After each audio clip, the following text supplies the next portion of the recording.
Hey guys, how's it going? Hope you're doing well. My name is Crown, and today I'm going to read you some very interesting stories that I hope that you're gonna love. And now, without further ado, let's go!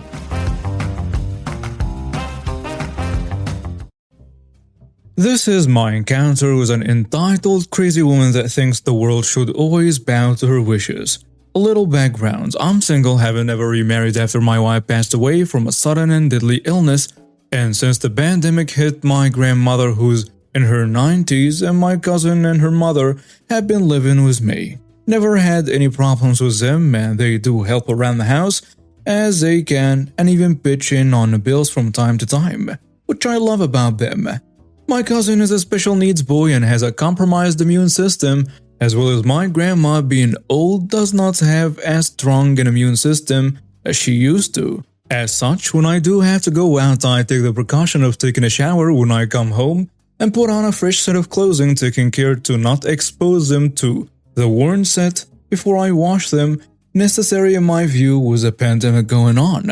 Normally, I would order in whatever we need, but at the time this happened I could not. Something to do with their system going buggy or something. With that, let's get on with the story. This happened a little earlier today and I'm still fuming over it. Yes, I did press charges. Earlier today, I decided to go shopping even though some members of my household are at higher risk for the pandemic going on. But we still needed food and a few things for a special diet one of them had to eat. Into the store, once I got there, I grabbed a cart and began to shop. I had been shopping for about 20 minutes when I heard someone snapping their fingers. I ignored it because I didn't work there and was wearing jeans and a black shirt with insane clown poses on it. No way anyone could mistake me for an employee, or at least so I thought. The next thing I knew was someone yelling in my ear, "Are you going to help me or not?" I jumped, exclaiming loudly, "What the hell?" When I got turned around, there was a Karen, short-haired and clothes one size too small for her, large and with a sour look on her face. She shouted again, "Help me now or I'm getting you fired." I told her just as loudly, "I don't work here. Now get lost and go bother an actual employee." She stepped back, mouth agape like she had never been shouted back at in her entire life, and wound up to slap me. I blocked her swing and said, "That's one." She tried to slap me again and I blocked it. "That's two. One more and I'll slap you back." She screamed, "I'm getting you fired," and she stomped off. I yelled, "Don't let the doorknob hit you on the way out." As she left, I saw her shoulders jerk as if she had gotten hit in the back and kept going. I continued with my shopping, albeit angrily. I was done with people at that moment and wanted to finish and get back home. An employee approached me and asked what was all the yelling about. So I told her everything I could tell. She was smirking when I told her what I said as a crazy woman stomped off. So we chatted as I shopped, and the employee's words were helping considerably to calm me down when we heard that nasty voice again. "That's him. The one who wouldn't help me and threatened me when I asked for his help. I want him fired right now." The manager looked confused. "Ma'am, he doesn't work here. I cannot fire customers." "Yes, he does," she yelled at him. "Fire him right now or I'm filing a complaint with the corporate." "You're certainly welcome to do that, ma'am, but he does not work here." She lost her crap then. Her face went purple and charged at me and managed to slap me this time. I normally am opposed to hitting women, but out of pure defensive instinct, I slapped her back, hard enough to spin her around and knock her down. By this time, store security had arrived and restrained me, thinking I was the one to instigate the incident. The crazy woman got up off the floor and started screaming assault and demanding the police be called. In the meantime, she tried several more times to get to me and slapped me again and wound up being restrained herself. During this, the employee had been speaking to the manager over her yelling and told him what had actually happened and had heard her demands 2 aisles away and came to investigate. Apparently, she had managed to come into the aisle in time to see her try to slap me a second time in my warning to her. When the police arrived, she went off on a profanity-laced rant demanding I be fired and arrested and that she was going to be able to live off the suit. She intended to file. The police walked me a few feet away while she ranted and raved and asked me what happened. So I told them, and that the footage from the security cameras would provide proof of my side of the incident. So while one listened to her side of the story, one went and checked the recordings. They came back, one took out his cuffs while the crazy woman looked smug and said some rude things. But she was shocked when the officer told her to turn around and to not resist. They had to literally drag her out of the store, kicking and screaming all the way, threatening to have their jobs, and screaming how she was a victim here and more. I cannot put here because of the language. I was asked a few minutes later by one of the officers if I would like to press charges, since from viewing the recordings, it was obvious I was defending myself and did not use excessive force. And of course I said yes. I also found out later she has harassed other shoppers before, but had never assaulted anyone before. So she's sitting in jail, having not been able to bail out, and her own family, a few, who have contacted me and profusely apologized for her actions, which I told them not to worry about. They are not being held to blame for her actions, and none of them are willing to pay her bail so she can get out and start her shenanigans again. I suspect there is more to it than that, but I do know she has been banned from the store now after that for life. This story needs a little background information before I get into it. First off, my mother has cerebral palsy in her legs. It doesn't affect anything else, just her legs. Because of this, she cannot walk without crutches. Secondly, she had rotator cuff surgery on both of her shoulders, which makes it extremely difficult to walk with the crutches. So she uses her wheelchair a lot more than she used to. Lastly, she has limited use of her legs. So she can drive, but she cannot walk. On to the story. This was about a year or so, but something reminded me of it today. It was a hot, humid summer day, and my mother and I needed to go pick something up from Walmart. She was driving and we were looking for a parking spot in the overly packed parking lot. Since she has her wheelchair, we were looking for a handicap spot. Finally, we found one after going up and down the aisles upon aisles of cars countless times. As we began to pull into the spot, this entitled middle-aged Karen decided to dive into the spot and then stand in it, so we couldn't go any farther into the spot. She adjusted her oversized purse onto her shoulder and got into her cross-armed "I would like to speak to your manager" stance, which matched her haircut. We were about a fourth of the way into the spot, so we couldn't just park there because we blocked traffic. It was the only handicapped spot in the lot, and it's ridiculously hard to get a wheelchair out of a normal spot because it's too tight. She began screaming at us about how her mother needed the spot, and we were lazy jerks who should just get a normal spot and walk like everyone else. This pissed my mother off, as she works her butt off every day to do the things that the majority of people can do. She works hard to raise a family and to help her legs from locking up. She also hates the fact that she can no longer walk as much. So that comment got her to snap. She yelled back at the lady about how she needs it because she's in a wheelchair and how she tries her damnedest to do everything she possibly can for her family. The lady had a look of shock cross her face as if she's never had someone yell back at her before. She took a step back in her disbelief, but quickly recovered as she yelled, "You can freaking walk!" My mom screamed back, "No, I really can't." My mother slowly pulled into the spot from the lady stepping back, and she freaked out at us, saying we tried to hit her. Finally, my mother caved and backed out of the spot to find a new one.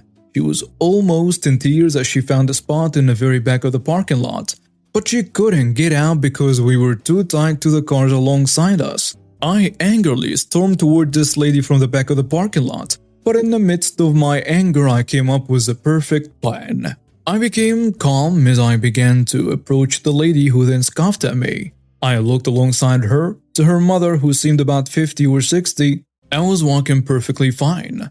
Her mother smiled at me and I smiled back before looking up at the lady, speaking in a very polite tone. I'm sorry about my mother. She just gets angered when entitled people steal her handicap spot that she desperately needs. I paused as I saw her face start to shift from cheerful for the apology to complete shock and disgust that I was mentioning this in front of her mother. I then added in my same tone, with a dash of annoyance, "Oh, and she's stuck in the car because I couldn't get the wheelchair to fit in between the cars." The woman's look lost its disgust. I went into complete shock as I began to walk away, and her mother began yelling at her for taking the spot of someone who clearly needed it, and for causing good people an awful amount of trouble. I know, not enough, but it's something. For a little context, I'm a construction worker with my own company truck. As far as from what I have seen in my area, most people with company trucks have this thing where the front two seats always stay very clean, aside from dirt that comes from working in my field of work. The back seats, however, are a different story. It's amazing how much trash gets thrown back there, whether it be water bottles, snack wrappers, food wrappers, and so on. My company has a contract with a local detailer that comes and washes and vacuums all the company trucks bi-weekly to keep the appearance up. We are just responsible for removing all the large trash so they don't have to do too much work. Usually, we just throw out everything in a dumpster at the shop before the detailer goes in and works his magic. Anyways, on to the story. So today I had just finished up a service call and was about to go on my lunch break. I had stopped at a local gas station near downtown Austin to pour gas right before I headed off to get some tacos. As I'm pouring gas, I look in the back of my tailgate and realized I forgot to throw away at the job site and didn't want to run the risk of it flying out and possibly causing an accident, so naturally I decided to take it back, break the box down, and toss it in a trash can at the bump. Now the box itself wasn't too big, about the size of a shoebox. It was broken down, it was probably about a quarter of that size. As I took the broken down box and placed it in the trash, one of the ladies who worked at the gas station came out furious saying that I wasn't allowed to throw away that box. She claimed that trash was only for smaller items and we weren't allowed to throw away larger things. I was really confused and told her that it really wasn't all that big and I didn't see any issue. She then argued that the cardboard can unravel and fill up the bin and then she would have to replace the bags. I didn't feel like arguing, so I just obliged and took out the box and placed it back in the tailgate. She thanked me for not being so difficult and was about to go into the gas station before I stopped her and asked, "So then, what can I throw away in the trash?" She replied with, "Anything small like water bottles, taco bags, wrappers, and so on." Now cue the malicious compliance. After she said that, I thanked her for letting me know and proceeded to open the back door to my truck, and she got a hold of all the mess. I then proceeded to take out small loads of empty water bottles, taco bags, and so on. It's truly amazing how much trash builds up in these construction trucks. Unless one had been recently cleaned out, I have never seen one with little to no mess. I think I'm pretty good at tossing the stuff out of my truck, but every 2 weeks when I submit my truck for cleaning, it always baffles me with how much mess is in there. I then proceed to stuff the trash can with trash and fill it up.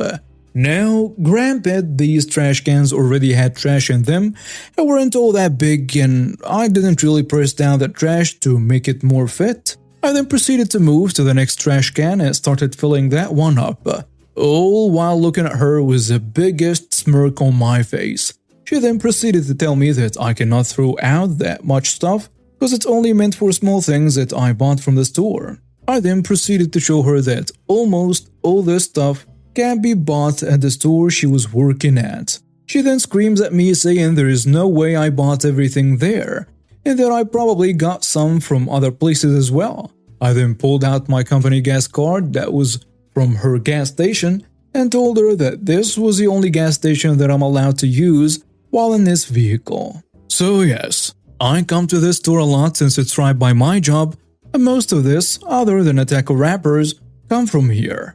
She then proceeded to call me a jerk and a few other names as she stormed off into the store. I just sat there with such a huge feeling of accomplishment knowing that I dealt with that Karen accordingly. If she would have just let me throw out the small box, you wouldn't have to come out and replace the trash bags right now and could be sitting inside on your phone. But now you gotta come out and do the job you're getting paid to do. It must suck to actually have to do what you're hired to do, all because you thought some small pieces of cardboard would fill up one little trash can. Little word of advice. Next time, mind your own business. I just remembered this instance of malicious compliance from years ago. I was filling up my old car and the windshield was pretty dirty, so I used a squeegee to clean it up. As one does, sometimes when letting the pump fill the car up, the pump clicked off, indicating that my tank was full. But I wasn't happy with the dirt still on my windscreen, so I hung up the fuel nozzle, then went over the dirty areas of the windshield again. From behind me I heard, "Oh, come on!" Apparently the two gentlemen in the car behind me were a little bit impatient and were unhappy I chose to go over the window that second time. As I was finishing that, one of them said, "Hey, what about the back window?" He was right. The rear window on a CRX is pretty close to horizontal, and it does collect dirt. So I went back to the bucket and started cleaning the rear window as well. Then just to make sure I was extra safe, I cleaned the side windows and then the outside rear view mirrors. I'm pretty sure I could see steam coming from the other car. Not from the radiator, but from the ears of the driver and passenger. In all, they had to wait at least 5 more whole minutes while I made sure all the glass of my car was good enough to see through without too many smudges. If only they hadn't said anything, we'd all have been out of there sooner. We had a volleyball tournament. For reference, I'm a middle blocker, 6 foot, and a vert of 70 centimeters. Game starts and everything goes good. Eventually, the entitled dad's kid gets subbed in because his team wasn't scoring, and apparently, he's a star player. I blocked every hit he went for, and his dad started to get visibly angry, starting to shout at me and stuff as well. After the game ended, we won, and I blocked nearly every shot from this guy. The entitled dad came to me asking what my problem is and stuff like that. I said, "Sorry man, it's my job." And he started laughing and stomped on my shin. It's broken, and I'm currently in hospital writing this story, and the dad should hopefully end up in jail. Also planning on suing for permanent damages. Doctor says I may not be able to play volleyball ever again. And I got a college offer. To be continued. And now we have reached the end of today's stories. Thank you for watching and see you next time.